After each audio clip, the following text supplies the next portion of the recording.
क्या हाल है दोस्तों। मैं पुनीत कौशल देसी बंदा देसी रिएक्शन लेके आपके सामने फिर से हाजिर हूँ। दोस्तों, इससे पहले हम एक वीडियो कर चुके हैं doctor Vivek Bindra motivational speaker जो हैं उनकी चाणक्य के ऊपर जो वीडियो थी, चाणक्य की 7 स्ट्रेटजीज़ जो आप नहीं जानते। और आज हम उन्हीं की किसी वीडियो पे रिएक्ट कर रहे हैं जिसका टाइटल है चाणक्य नीति हैरान कर देने वाली 12 अमेजिंग स्ट्रेटजीज़। चाणक्य की 12 अमेजिंग स्ट्रेटजीज़। तो वीडियो बहुत लंबी है, इसलिए फटाफट से स्टार्ट करते हैं। और वीडियो का ओरिजिनल लिंक आपको चैनल के डिस्क्रिप्शन में मिल जाएगा, आप वहाँ से वीडियो देख सकते हैं। तो चलिए फटाफट वीडियो स्टार्ट करते हैं और देखते हैं ये कौन सी 12 अमेजिंग स्ट्रेटजीज़ के बारे में बता रहे हैं चाणक्य की। Let's start the video.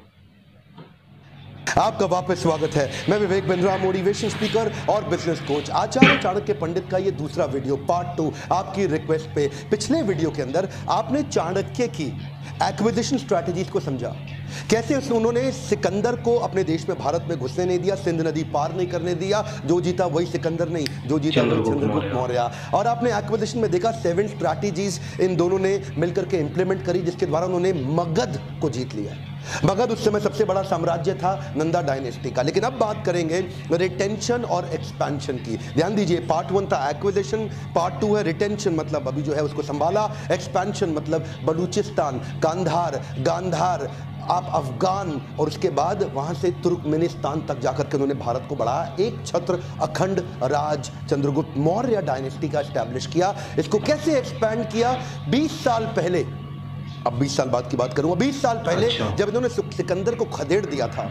Sikandar की मृत्यु के बाद सेलिकस जो पहले प्रधानमंत्री था वो राजा हो चुका था। उसने ईरान, मिस्र और पूरे अरब जगत को रौंद डाला था। लड़ते हुए, जीतते हुए 20 साल के बाद उसने सोचा अब मैं अफगान आकर के काबुल, कांधार को पूरी तरह कंट्रोल करता हूं, ताकतवर हो चुका हूं। 20 साल पहले हम लोग आए थे यहां पे, वापस लौट गए थे थक के, हार के, लेकिन अब तो भारत को ऐसे लूट लूंगा, खत्म कर दूंगा। धन की कमी थी उसके पास, सोचा क्यों ना भारत पे फिर अटैक किया जाए और भारत को रौंद दे, लेकिन जानता नहीं था अब वो भारत नहीं रहा। ये विभाजित टुकड़ों में, ये विभाजित टुकड़ों में बटा हुआ भारत नहीं था। अब तो चंद्रगुप्त मौर्य नाम का शेर यहां रहता था, जो एक छत्र अखंड भारत को लीड करता था। सेल्यूकस ने 3 लाख की पैदल सेना, हाथी घोड़े लेके भारत पे धावा बोल दिया, लेकिन चंद्रगुप्त के पास चाणक्य थे। चाणक्य की गाइडेंस में युद्ध शास्त्र में एक्सपर्ट हुए लोग जो इतने अलर्ट और ताकतवर थे, अब शराब के नशे में नहीं थे नंदास की तरह। अब उन्होंने ऐसा खदेड़ा इनको, ऐसा खदेड़ा और इतना हेवी अटैक किया वापस, ये थकी हुई सेना उनके सामने बहुत तेजी से हारने लगी। इतना कत्लेआम हुआ, इन्होंने बर्बाद कर दिया। वहीं सेल्यूकस समझ गया अब सरेंडर करना ठीक है, नहीं तो जिंदा बचना संभव नहीं रहेगा। चाणक्य भी यही चाहते थे कि सेल्यूकस सरेंडर कर दे। सेल्यूकस सरेंडर किया तो चाणक्य ने कहा 2 नियम हैं, 2 शर्तों पे तुम्हें छोड़ा जाएगा। पहला क्या? कांधार, गांधार, बलूचिस्तान, तुर्कमेनिस्तान तक जितना भी अफगान का राज तुमने किया है वो सब अब मौर्य डायनेस्टी में आ जाएगा। वो मान गया। और दूसरा, तुम्हारी पुत्री हेलेन का विवाह चंद्रगुप्त मौर्य के साथ होगा और तुम्हारी पुत्री से उत्पन्न संतान उत्तराधिकारी नहीं बन सकेगी। ध्यान दीजिएगा, इन्होंने क्या बोला? क्योंकि तुम विदेशी मूल के हो और विदेशी नागरिक होने के कारण तुम्हारी भारत के प्रति वो निष्ठा नहीं हो सकती, तो हेलेन का विवाह तो होगा लेकिन पुत्र उत्तराधिकारी नहीं बन सकेगा। और ये 2 शर्तें जब रखी तो चंद्रगुप्त मौर्य वापस आए और आचार्य से पूछे, आचार्य क्या कारण है कि मैं क्यों हेलेन से विवाह करूं? ये हेलेन से विवाह करके हमारा क्या फायदा होने वाला है? तभी चाणक्य पंडित ने कहा, ये लेसन सुनिएगा जरा ध्यान से, कहा कि समस्या को खत्म नहीं करना, जड़ से खत्म करना है। चंद्रगुप्त सोचने लगे जड़ से कैसे खत्म होगी? तो आचार्य चाणक्य चंद्रगुप्त को लेके अपने साथ में बाहर जंगल में चले गए और वहां पे कांटों के पौधे के ऊपर से चलने को बोला। चंद्रगुप्त को और चाणक्य को कांटा चुभा। इन्होंने क्या कहा कि ऐसा क्या करें कि कांटा चुभे नहीं? तो चंद्रगुप्त बोले कि इस कांटों की झाड़ी को उखाड़ दो। चाणक्य बोले रुको। चाणक्य एक मीठी लस्सी, एक मीठा मट्ठा लेकर के आए और उसके बाद उन्होंने उस कांटों के पौधों की जड़ों में डाल दिया। चंद्रगुप्त हैरान होकर देखने लगे, गुरुदेव ये क्या कर रहे हैं? ये मीठा मट्ठा डालने से ये जड़ से कैसे खत्म होगा?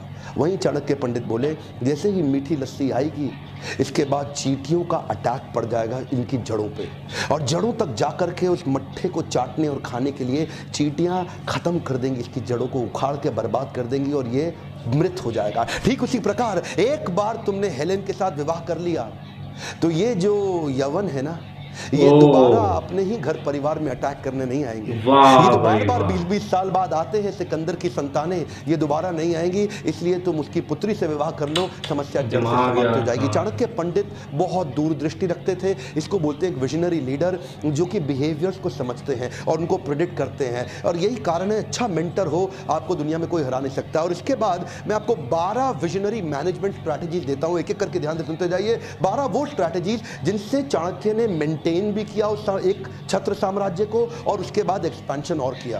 पहला management principle, disruption of corruption. Chanakya Pandit जानते थे कि करप्शन को समाप्त करना जरूरी है। करप्शन जो आज भी हमारे देश के अंदर पूरी तरह से व्याप्त हो रखा है, आप और मैं सब उससे पीड़ित हैं। चाणक्य पंडित जो पहले विजनरी लीडर हमारे पृथ्वी के 2300 साल पहले, उन्होंने ऑडिट मैकेनिज्म चालू कर दिया था। ऑडिट मैकेनिज्म जो आज ऑडिटिंग कंपनीज हैं, चाणक्य पंडित तब से ऑडिट करते आ रहे हैं। ट्रांसफर सिस्टम रखा हुआ था कि किसी भी लीडरशिप पोजीशन पे एक आदमी को लंबे समय तक नहीं रखना, उसका ट्रांसफर करते चले जाएं। ये बहुत जरूरी है हर डिपार्टमेंट कि पृथ्वी का पहला कॉन्स्टिट्यूशन पाटलिपुत्र भूमि की उपज है। ये कॉन्स्टिट्यूशन को भी धर्म के रूप में एस्टैब्लिश कर दिया। हर देशवासी को कॉन्स्टिट्यूशन मानना होगा। ऑडिट मैकेनिज्म के थ्रू सबको कंट्रोल करके रखेंगे। दूसरा मैनेजमेंट प्रिंसिपल, किसी भी चीज को एग्जीक्यूट करने के लिए 6 point plan of execution ability build करते हैं। क्या होता है ये 6 पॉइंट प्लान? ये हर काम को करने से पहले ही डिसाइड करते थे 6 चीजों को, कि हमें करना क्या है, कौन करेगा, कैसे करेगा, कब तक करेगा,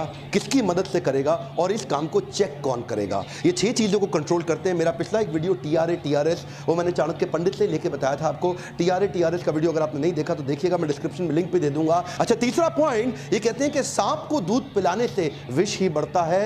अमृत सिंह, एक बात सुनिए ध्यान से, सांप को दूध पिलाओगे ना तो विष और बढ़ जाएगा, सांप और ज्यादा जहरीला हो जाएगा। तो करना क्या है, ये अपने अच्छे लीडर्स को बिल्ड करने पे बड़ा फोकस करते थे। इन्होंने एक श्लोक दिया, यथा चतुर्भि कनकम परीक्षते निघर्षणम छेदन ताप ताडने तथा चतुर्भि पुरुषम परीक्षते त्यागेन शीलेन गुणेन कर्मणा।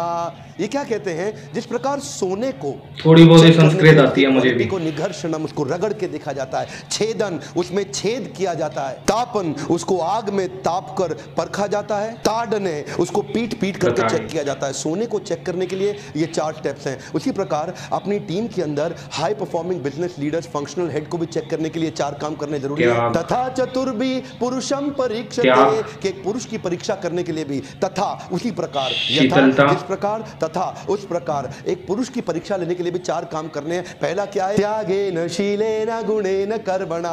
पहले उसके त्याग को देखो। जो व्यक्ति आपके साथ काम कर रहा है वो पर्सनल पावर के लिए कर रहा है, पोजिशनल पावर के लिए कर रहा है। कई लोग केवल पोजीशन के पीछे भाग रहे हैं, वो सत्ता, कुर्सी, लोभ, लालच, इसके पीछे कर रहे हैं। क्या उसमें त्याग की भावना है कि नहीं है? पहला पॉइंट। अगर त्याग की भावना नहीं है, आपके लिए खतरनाक साबित होगा। शीलेन, उसका चरित्र कैसा है, कैरेक्टर कैसा है, कठिन परिस्थिति में उसका चरित्र दिखाई पड़ेगा। गुणेन, उसकी इंट्रिंसिक बाकी क्वालिटीज कैसी है। कर्मणा, वो काम कैसे करता है, उसके कर्म कैसे हैं। ये 4 चीजें जब आप देखेंगे तो इससे आप अपने हाई परफॉर्मिंग लीडर्स को, आप कैरेक्टर्स को तैयार कर सकते हैं। दूसरी तरफ अच्छा श्लोक है, बताया गया गोल्ड को चेक करने के लिए 4 चीजें, इसी तरह हाई परफॉर्मिंग टीम को चेक करने के लिए भी 4 चीजें। चौथा प्रिंसिपल बड़ा कमाल का इन्होंने एस्टैब्लिश किया, देश का स्वार्थ ही मेरा स्वार्थ। क्या मतलब हुआ? नेशन फर्स्ट, नेशन, हमारे मोदी जी हैं जैसे, स्वार्थ ही मेरा स्वार्थ, ये भावना उन्होंने पूरे देश में फैला दी।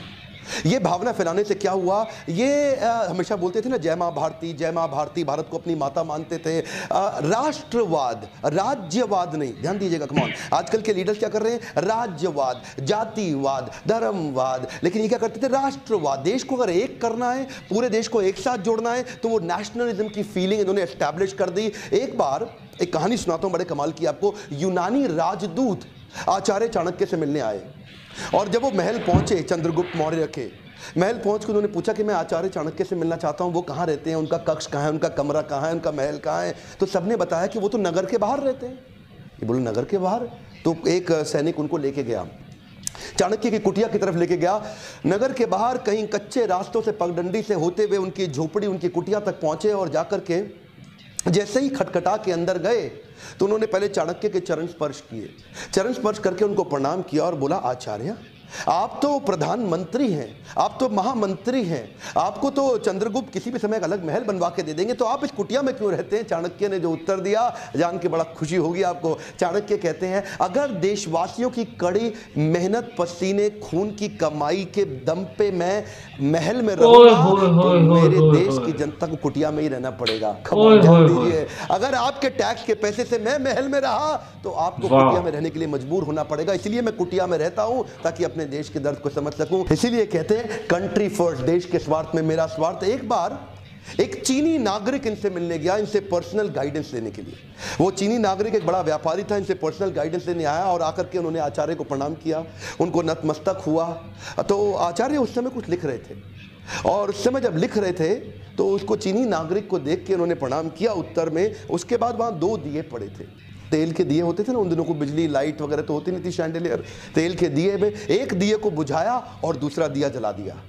तो वो चीनी नागरिक देख के हैरान हो गया, बोला लगता है यहाँ की कोई प्रथा है इस देश की, भारत की, कि जब कोई गेस्ट आएगा तो एक दिए को बुझाओ दूसरा दिया जला दो। बोला गुरुदेव इस प्रथा के बारे में समझाइए। चाणक्य ने कहा ये कोई प्रथा नहीं है। वो जो पहला दिया था ना उसमें जो तेल था वो मेरे देश का तेल था, क्योंकि मैं देश के काम के लिए उसको इस्तेमाल कर रहा था और लिख रहा था और देश का काम इस समय कर रहा था। पर अब तुम मुझसे पर्सनल गाइडेंस लेने आए हो तो मैं देश के तेल को इस्तेमाल नहीं कर सकता। दिया यार, ये मेरा पर्सनल तेल, मेरा निजी दिया है। पर्सनल डिस्कशन हो रही है, इस समय देश के लिए नहीं हो रही। चाणक्य की बात सुन के, उनकी ईमानदारी और राष्ट्र निष्ठा को देख के वो वही नतमस्तक हो गया, उनके चरण स्पर्श किए, प्रिंसिपल को एस्टैब्लिश कर दिया कंट्री फर्स्ट, जिसके कारण देश बड़ा टूटा ही नहीं कभी। अगला प्रिंसिपल, बुद्धिमान इंसान गोपनीय ज्ञान को गोदाम में रखता है।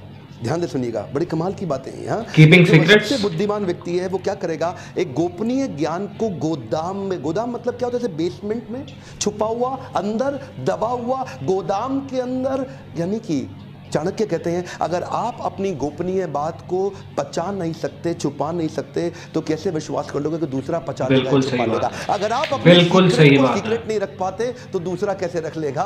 इसलिए अपने कॉन्फिडेंशियल मैटर्स, अपने सीक्रेट्स को सब में पब्लिक करें, उसको गोदाम में छुपा के रखें। ये बुद्धिमान इंसान की निशानी है। थोड़ा तेज चलूंगा क्योंकि वीडियो तो बहुत लंबा बनाने का मन करता है, लेकिन आप लोग के पास समय कम है ना। तो छठा पॉइंट है, बहुत समय है sir, interest in relationships. Her relationship किसी ना किसी इंटरेस्ट से जुड़ा हुआ है। चाणक्य कहते हैं कि कोई भी ऐसा रिलेशनशिप नहीं है, ये कड़वी सच्चाई है संसार की, जिसमें कोई भी इंटरेस्ट ना हो। हर रिलेशनशिप में कुछ ना कुछ इंटरेस्ट है। और वो ही कहते हैं कि अपना इंटरेस्ट और सामने वाले का इंटरेस्ट दोनों को इवैल्यूएट कर लो। अगर सामने वाले का इंटरेस्ट आपके लिए खतरनाक नहीं है, अगर सामने वाले का इंटरेस्ट आपको कोई बड़ा खतरा नहीं देने वाला, तो ऐसा रिलेशनशिप ठीक रहता है, उसमें दिक्कत नहीं है। 7वां पॉइंट, कमजोरी का प्रदर्शन आपको और कमजोर बना सकता है। क्या मतलब हुआ कि जैसे सांप जिसका भी जहर नहीं है उसको भी फुफकारना नहीं छोड़ना चाहिए, क्योंकि अगर सबको पता चल गया कि ये सांप जहरीला नहीं है तो उस सांप का बड़ा बुरा हाल किया जाएगा, उसको लोग बहुत तंग करेंगे। जब कृष्ण भी गीता सुना रहे थे और देखा कि अर्जुन अभी थोड़ा उबासी ले रहा है बीच में, अच्छा चल रहा है गीता, तभी कृष्ण ने विराट रूप दिखाया। जैसे ही कृष्ण ने विराट रूप दिखाया, अर्जुन क्या बोला, ओह सॉरी सॉरी भगवान, सब समझ आ गया, सॉरी सॉरी, वापस आ जाओ। तो कभी ज्यादा अपनी कमजोरी के बारे में पता ना लगने दो यार, समझाते कितना अच्छा नहीं, आपको कंट्रोल कर लेंगे, आपको डसने का जरूरत नहीं है, लेकिन फन दिखा सकते हैं। अगला पॉइंट है कि मछुआरा भी कुछ पाने के लिए पहले जल में उतरता है। इसका मतलब क्या है, रिस्क लेना जरूरी है। The biggest risk that you can take in your life is by not taking any risk at all। 9th point है, मूर्ख लोगों से विवाद ना करें। मूर्ख व्यक्ति से हमेशा दूर रहना ठीक है, क्योंकि जो मूर्ख लोग होते हैं ना, वो पहला आपका समय बर्बाद करेंगे, दूसरा अपने बुद्धि के स्तर के नीचे आपको बराबर लाएंगे, और उसके बाद तीसरा आपको पीट पीट के आपको तंग करेंगे। और इसलिए अच्छा क्या है, उनसे दूर ही रहो। अगला पॉइंट है, दूध की आवश्यकता पूरी करने के लिए हथनी पालने की जरूरत नहीं है। अगर आपको दूध चाहिए तो हथनी ना पालें। हाथी जो है ना एक एक्सपेंडिचर है, यानी कि जब कर रहे हो किसी जरूरत के लिए, अननेसेसरी बड़े बड़े एक्सपेंडिचर करने की जगह कोशिश करें कि अपने आप को एकदम स्लिम एसेट लाइट रखें। आपने मेरा मॉडल सुना ना, फ्लाई लाइट, एसेट लाइट, ये चाणक्य पंडित ने उस समय सिखाया था कि जब भी एक्सपेंशन करना हो कोशिश करें कि कम धन के अंदर किया जा सके। हथनी के बिना ही दूध का भी अरेंजमेंट किया जा सकता है। जब आपको पेट्रोल भरवाना हो गाड़ी में तो आप पेट्रोल पंप नहीं खरीदते हैं। जब आपको घर में दूध 2 लीटर मंगाना हो तो आप 10 गाय नहीं खरीद लेते हैं। उसी प्रकार जब आपको एक्सपेंशन करना हो, जबरदस्ती अपने एसेट ना बिल्ड करें, फ्लाई लाइट। 11वां सूत्र है, शराबी के हाथ में दूध का गिलास भी शराबी समझा जाता है। क्या मतलब हुआ? जो बुरे लोग हैं ना, देखिए आप जहाँ काम करते हैं अपने ऑफिस में, अगर आप नौकरी करते हैं तो कभी भी कामचोर आलसी लोगों के साथ दोस्ती ना रखें, नहीं तो आपका बॉस आपको कभी पसंद नहीं करेगा। ऐसे लोग जो नॉन प्रोडक्टिव हैं, ऐसे लोग जो कंपनी में पैरासाइट हैं, उनसे अपने आप को थोड़ा डिस्टेंस कर लें, क्योंकि जब भी बॉस आपको उनके साथ देखेगा तो आपको उनके जैसा ही समझेगा, भले ही आप कितने अच्छे कितने इंटेलिजेंट क्यों ना हो। अपने इंप्रेशन को बनाए रखने के लिए ईमानदार लोगों से दोस्ती करें, क्योंकि बॉस को हमेशा अलर्ट और कमिटेड लोग ही पसंद आते हैं। और 12वां पॉइंट है quality enhancement. Chanakya quality enhancement पे बहुत जोर देते थे। जिस प्रकार एक लकड़ी में दीमक लगी हुई लकड़ी जल्दी नष्ट हो जाती है, ठीक उसी प्रकार किसी राज्य का शासक अगर अशिक्षित है तो वो राज्य का कल्याण कभी नहीं कर सकता। देखिए, विद्या ही निर्धन का धन है। कमॉन, एक बात और, क्या? विद्या ही निर्धन का धन है। विद्या एक ऐसी चीज है जो कभी चोर भी चुरा नहीं सकता, दुनिया में कोई चोरी नहीं कर सकता। इसीलिए विद्या पे वो शिक्षक होने के नाते उन्होंने शिक्षा देकर के ही चंद्रगुप्त मौर्य को खड़ा किया था। इसीलिए चाणक्य पंडित कहते थे कि धर्म और जाति के हिसाब से शासक को नहीं चुना जाना चाहिए, काबिलियत के हिसाब से शासक को चुना जाना चाहिए। ये आज के वोटिंग सिस्टम में भी बहुत इंपॉर्टेंट है। लोग अपने धर्म और जातियों के चक्कर में गलत जगह वोट दे आते हैं। वोट हमेशा उसको देना चाहिए जो काबिल है, वो नहीं जो आपकी जात का आपके धर्म का है। जो काबिल है, काबिल व्यक्ति ही एक्चुअली देश को बदल सकता है। आप जाति और धर्म देश को नहीं बदल पाएगी। हाँ, एक बात और, कोई भी व्यक्ति सफल नहीं हो सकता अगर उसके पास ज्ञान नॉलेज की कमी हो। इसीलिए मैं रिक्वेस्ट हमेशा आपसे करता रहूंगा, अपने ऊपर इन्वेस्ट करिए, फ्री यूट्यूब के वीडियोस देखते रहिए। ये आज एक और बोनस आपके लिए। जिस प्रकार चंद्रगुप्त को चाणक्य की आवश्यकता थी, ऐसे ही आपको भी आपके जीवन में एक चाणक्य चाहिए। और एक नहीं, कई चाणक्य अब मैं अपने साथ आपके लिए लेके आया हूं। एवरीथिंग अबाउट एंटरप्रेन्योरशिप के प्रोग्राम के बारे में आप जानकारी ले चुके हैं। 1500 रुपए महीने में ऐतिहासिक। इन्होंने अपना नंबर दिया हुआ है यार, अगर किसी को क्लासेस चाहिए हो तो इससे कम पैसों प्लीज कांटेक्ट करिएगा। दुनिया में कोई नहीं दे सकता। क्यों जानते हैं? मेरे साथ में मिलके आपको बहुत अच्छे मोटिवेशनल स्पीकर हैं। वो कौन चाणक्य है जो आपके बिजनेस में आपकी मदद कर सकता है? गाइस, बहुत ज़बरदस्त वीडियो थी, बहुत ज़्यादा ज़बरदस्त वीडियो थी।